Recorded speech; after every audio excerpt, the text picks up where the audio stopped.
नमस्कार, आप देख रहे हैं बड़ी खबर। में हूं नगमा। देश के कई थर्मल पावर प्लांट्स में कोयला के घटते स्टॉक को लेकर चिंता बढ़ती जा रही है। इस कोयला संकट का पावर सप्लाई पर पड़ने वाला असर जो है उसकी भी आशंका बढ़ रही है। सोमवार को गृह मंत्री अमित शाह ने ऊर्जा मंत्री और कोयला मंत्री के साथ एक अहम समीक्षा बैठक की है।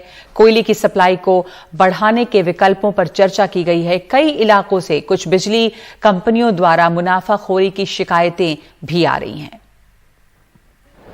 पूरे देश के अंदर इस टाइम स्थिति काफी नाजुक है। कई सारे मुख्यमंत्री केंद्र सरकार को लिख चुके हैं इस बारे में। कोयला संकट को लेकर दिल्ली सरकार ने लगातार तीसरे दिन ये सवाल उठाया। मुख्यमंत्री अरविंद केजरीवाल ने कहा, इमरजेंसी हालात पैदा न हो, इसके लिए दिल्ली सरकार केंद्र सरकार के साथ मिलकर कोशिश कर रही है। बढ़ते दबाव के बीच गृह मंत्री अमित शाह ने सोमवार को ऊर्जा मंत्री आर.के. सिंह और कोयला मंत्री प्रहलाद जोशी के साथ 90 मिनट तक बैठक कर हालात की समीक्षा की। सेंट्रल इलेक्ट्रिसिटी अथॉरिटी के मापदंड के मुताबिक देश के 175 थर्मल प्लांट्स के पास औसतन 18 दिनों का कोयले का स्टॉक होना चाहिए, लेकिन ऊर्जा मंत्री के मुताबिक थर्मल प्लांट्स के पास अभी औसतन 4 दिन का ही स्टॉक है, यानी कोयले के तय स्टॉक का सिर्फ 22.22%। कई थर्मल पावर प्लांट्स के पास सिर्फ 1 दिन का ही कोयले का स्टॉक बचा है। 135 थर्मल प्लांट देश में ऐसे हैं जो कोयले से चलते हैं।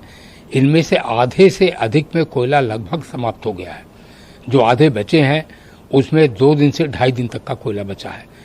ऐसे में उत्तर प्रदेश का भी बिजली उत्पादन बुरी तरह प्रभावित हुआ है। लगभग 1,500 मेगावाट के बिजली घर उत्तर प्रदेश के उत्पादन निगम के बंद हैं। 4 दिन अगर मिनिमम है तो वो ठीक है थोड़ा बहुत तब तक, मगर फिर भी 4 दिन का थोड़ा अलर्ट है कि आपको कॉशन करना पड़ेगा, आपको रिप्लेनिश करना है, जल्दी से जल्दी करना है। हालांकि ऊर्जा मंत्रालय को अब ये उम्मीद है कि अक्टूबर के तीसरे हफ्ते तक देश में जो पावर डिमांड की स्थिति है उसमें कुछ स्थिरता आएगी और अगले 10 दिन में कोयले की सप्लाई में सुधार की वजह से थर्मल पावर प्लांट्स में आज जो कोयले का संकट है उससे निपटना और आसान हो जाएगा। इस कोयला संकट के बीच कुछ बिजली कंपनियों पर मुनाफाखोरी के भी आरोप लग रहे हैं। प्राइवेट कंपनियों ने एनर्जी एक्सचेंज में मुनाफाखोरी शुरू कर दी है और एनर्जी एक्सचेंज में 9 रुपए से लेकर 21 रुपए प्रति यूनिट तक की बिजली बिक रही है। कि कोई भी बिजनेस करता है वो मुनाफे के लिए ही करता है, मगर नाजायज मुनाफा या सिचुएशन का पूरा दुरुपयोग किया जाए वो चीज ठीक नहीं है। कोयले के संकट से निपटना सरकार के लिए एक बड़ी चुनौती बन चुका है। अगले कुछ दिनों में स्थिति में तेजी से सुधार नहीं हुआ तो हालात और तनावपूर्ण होंगे। दिल्ली से शरद शर्मा के साथ हिमांशु शेखर, एनडीटीवी इंडिया। और लखीमपुर खीरी कांड के अभियुक्त और केंद्रीय गृह राज्य मंत्री के बेटे आशीष मिश्रा को आज लखीमपुर की अदालत ने पूछताछ के लिए 3 दिन की पुलिस कस्टडी में देने का फैसला किया है।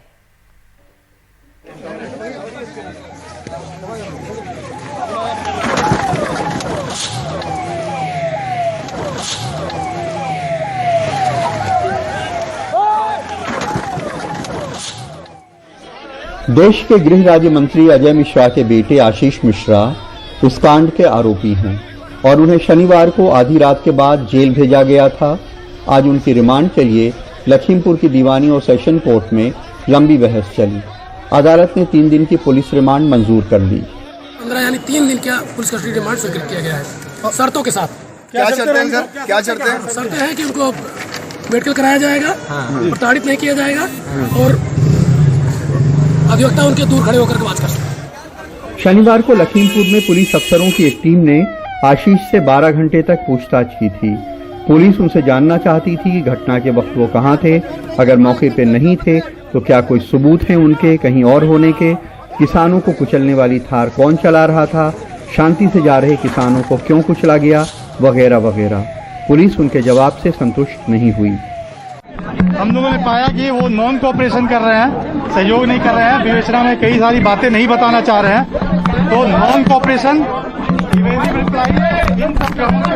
कस्टडी में ले रहे हैं, अरेस्ट कर रहे हैं। पुलिस ने आशीष मिश्रा की 14 दिन की पुलिस कस्टडी रिमांड के लिए अर्जी दी थी। आशीष के वकीलों ने इसका विरोध किया। उनका कहना था कि 12 घंटे की पूछताछ काफी है, पुलिस आशीष को टॉर्चर करना चाहती है। अधिवक्ताओं का एक पैनल उनके साथ मौजूद रहेगा ताकि उनका किसी प्रकार का कोई हैरेसमेंट या कोई थर्ड डिग्री ना हो सके। कोर्ट ने भी स्पेशली आदेश किया है कि किसी प्रकार का मानसिक या शारीरिक उत्पीड़न आशीष मिश्रा और मुन्नू का नहीं किया जाए। लखीमपुर कांड अब एक देशव्यापी मुद्दा बन चुका है, इसलिए ये रिमांड बहुत जरूरी थी ताकि पुलिस किसी नतीजे पे पहुंच सके कि उन किसानों को किसने कुचला, कौन है इसके लिए दोषी। लखीमपुर में प्रतीक श्रीवास्तव और लखनऊ में कैमरामैन राजेश गुप्ता के साथ कमाल खान, एनडीटीवी इंडिया।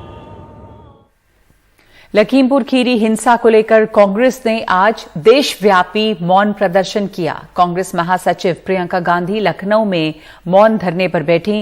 प्रियंका गांधी केंद्रीय गृह राज्य मंत्री अजय मिश्रा के इस्तीफे की मांग कर रही हैं। उन्होंने पहले भी बयान दिया है कि मंत्री के इस्तीफे तक उनकी लड़ाई जारी रहेगी।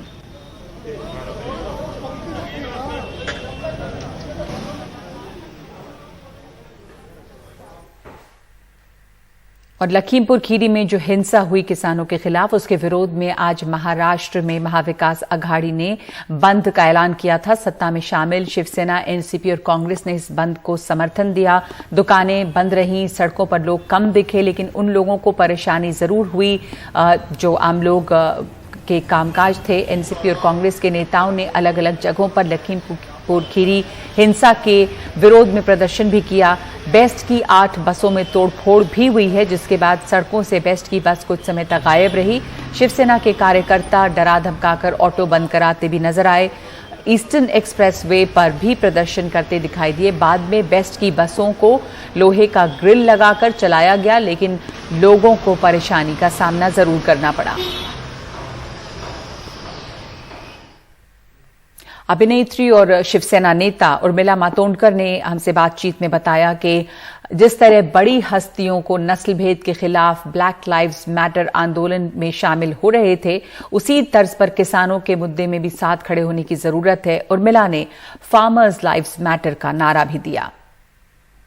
कुछ महीनों पहले पुलिस अट्रॉसिटी के चलते एक इंसान की हत्या हुई थी और पूरे जग भर में अमेरिका से निकलकर ट्रेंड चला ब्लैक लाइव्स मैटर। अगर हमारे यहाँ के लोग, नेता लोग, सेलिब्रिटीज, सब लोग उठ के बढ़ चढ़ के ब्लैक लाइव्स मैटर करते हैं, तो what are farmers? They are us, they are our blood and they are our people। कि हमें अपने आप के लिए और अपने लोगों के लिए खड़ा रहना पड़ेगा। फिर उसे आप जो कुछ गिने चुने लोग हैं जो कहना चाहे कह सकते हैं। Farmers lives matter, they all matter. और इस वक्त बड़ी खबर में एक ब्रेक के बाद कर्नाटक में से सरोगसी के ऊपर एक रिपोर्ट।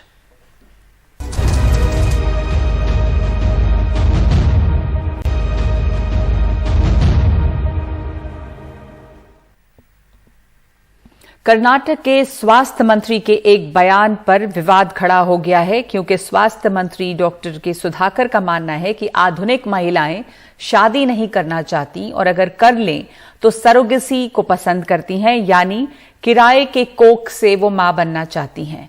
डॉक्टर सुधाकर के मुताबिक ये ट्रेंड ठीक नहीं है, लेकिन राज्य के स्वास्थ्य मंत्री के इस बयान पे विवाद खड़ा हो गया है। जानकार और तमाम महिला संगठन उनके इस बयान से सहमत नहीं हैं। Lot of modern women in India, they want to stay single. Even if they get married, they don't want to give a birth. They want surrogacy. Karnataka के स्वास्थ्य मंत्री डॉक्टर के सुधाकर का सरोगेसी मदरहुड पर दिया गया बयान विवादों से घिर गया है। सरोगेसी मदरहुड यानी पैसा देकर किसी दूसरी महिला की कोख से बच्चे का जन्म। हाल में इस प्रक्रिया से बच्चों के जन्म का चलन बढ़ा है, लेकिन कर्नाटक के स्वास्थ्य मंत्री इसे अच्छा संकेत नहीं मानते। Sorry to say this, lot of modern women in India, they want to stay single. Even if they get married, they don't want to give a birth. They want surrogacy. So there is a paradigm shift in our thinking. which is not good. इसमें कोई दो राय नहीं। Surrogacy के जरिए जन्म लेने वाले बच्चों की संख्या बढ़ी है, लेकिन जानकारों के मुताबिक इसमें कुछ भी गलत नहीं।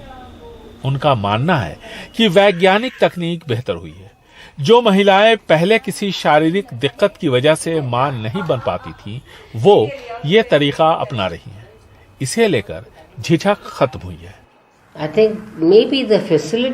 तकनीक का विकास हुआ है, अब ये आम लोगों के लिए सुलभ हुई है, तो ज्यादा से ज्यादा महिलाएं जिनमें कुछ कमी थी वह आगे आ रही हैं। इसमें क्या हर्ज है? हम लोग ऐसी महिलाओं की मदद करते हैं। जानकारों की ही नहीं, नई और आधुनिक सोच वाले युवा वर्ग को भी स्वास्थ्य मंत्री का ये बयान रास नहीं आया। मंत्री जी किस पार्टी से हैं? उसी पार्टी के प्रधानमंत्री के भी बच्चे नहीं हैं, राहुल गांधी के भी बच्चे नहीं हैं। हमला सिर्फ महिलाओं पर होता है इसलिए कि हम महिलाएं हैं। हम कैसे जीना चाहते हैं, क्या ये हम तय नहीं कर सकते अपने लिए?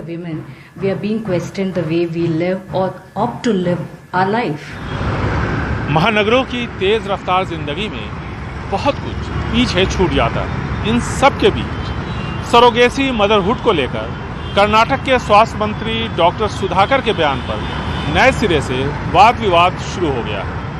बेंगलुरु से कैमरामैन कुमार के साथ निहाल खिदवई, एनडीटीवी इंडिया।